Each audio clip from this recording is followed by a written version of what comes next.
Welcome to the March 10th, 2025 Advance Report for McGowanGroup clients and NetWorthRadio.com listeners. This is a bull market, a bear market, a stealth bear market. I'm going to cover the concepts as we go through this. It could just be a healthy correction. So I'm going to cover what the trend has been for 2 years. And then I'll cover the bad news and the good news that goes with it and what the strategy is. So right here, that's a nice uptrend. That's generally defining a bull market. And you could see the activity here. This is October of 2023. That was arguably the end of the turbulence from the Fed tightening cycle and the bear of 22. Tech stocks lost a third of their value. S&P 500 lost over 20%. It was a bad year, but 2023 was just kind of rocky. The 10-year Treasury hit 5%. It smacked the last correction. Back then, I'm going to get to some of the strategies, but we were buying global high-yield bond funds, B-rated bond funds, well managed with good managers. We could get 11% interest at 80 cents on the dollar back then. That turned out pretty well. Anyway, here, this trend started arguably November of 2023. So we've had almost 2 years of a bull market. And I did a 2-year total because that's the end of the turbulence. But anyway, total return, this is the Dow, 35%. We're about 5% off the peak. Now, a correction is 10%. And we were due for a 10% correction. We've had 5 of it so far.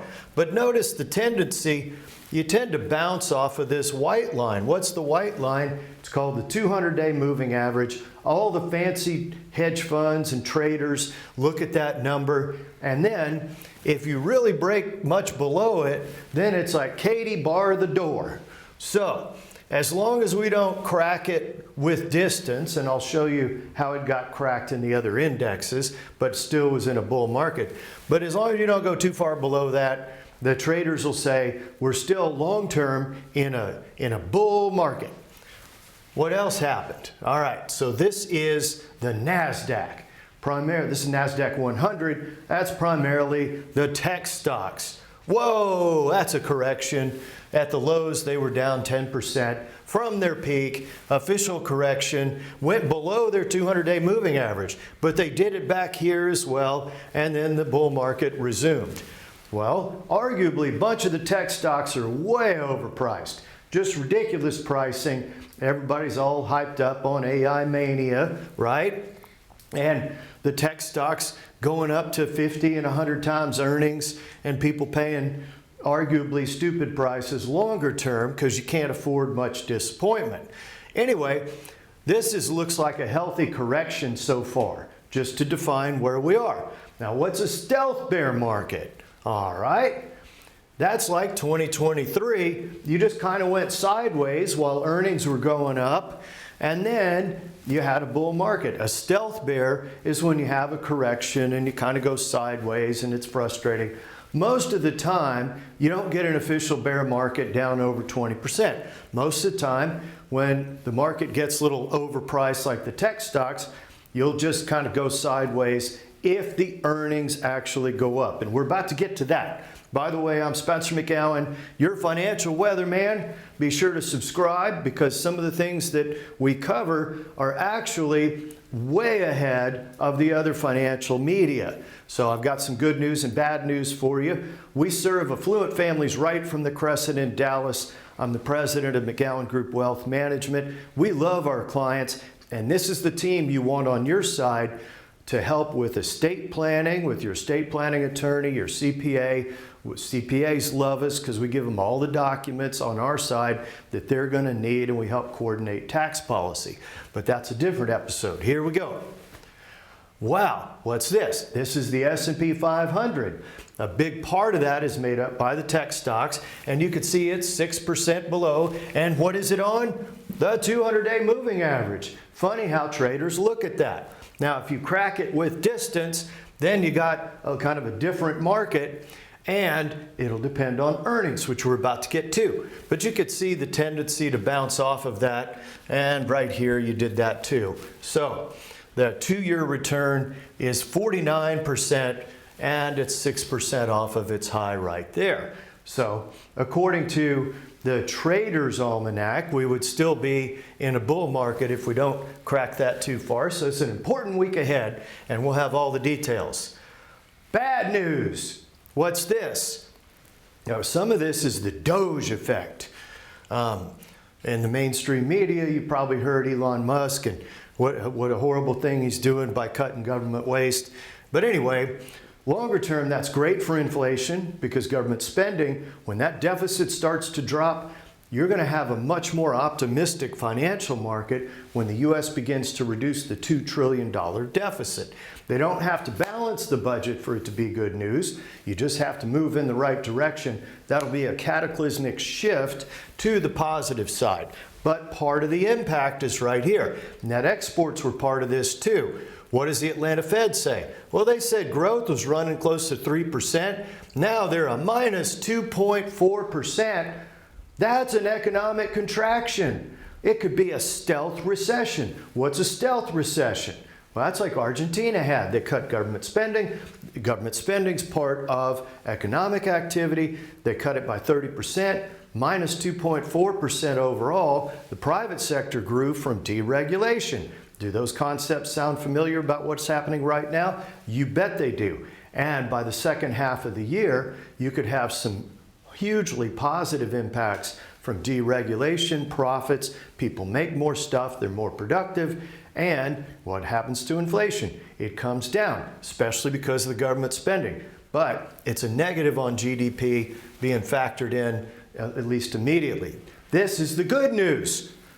Corporate profits. I got 495 out of 500 companies in the blue chip S&P 500 reporting. How are they doing in profits versus last year? This is why people tune in each week. 13.46% growth in earnings over last year. Sales, 5.26%. That's healthy too. So that's a little good news here at the end of the week. Now, what's the strategy?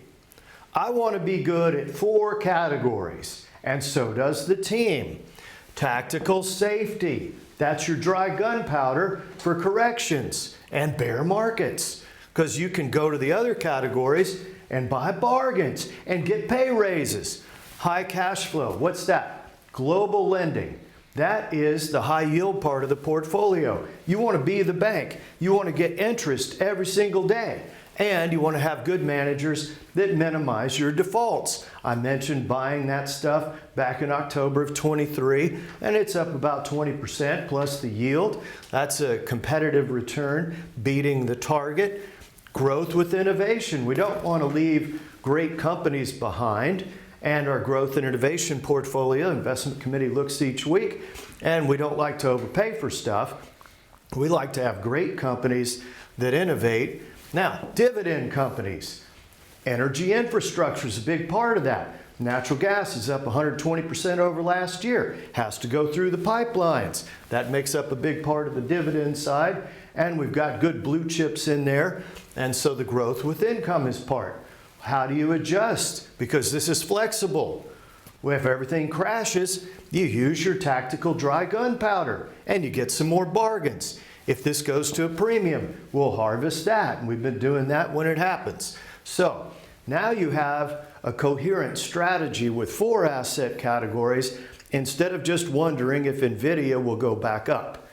I'm Spencer McGowan. Thank you for tuning in and look forward to you joining us again next week.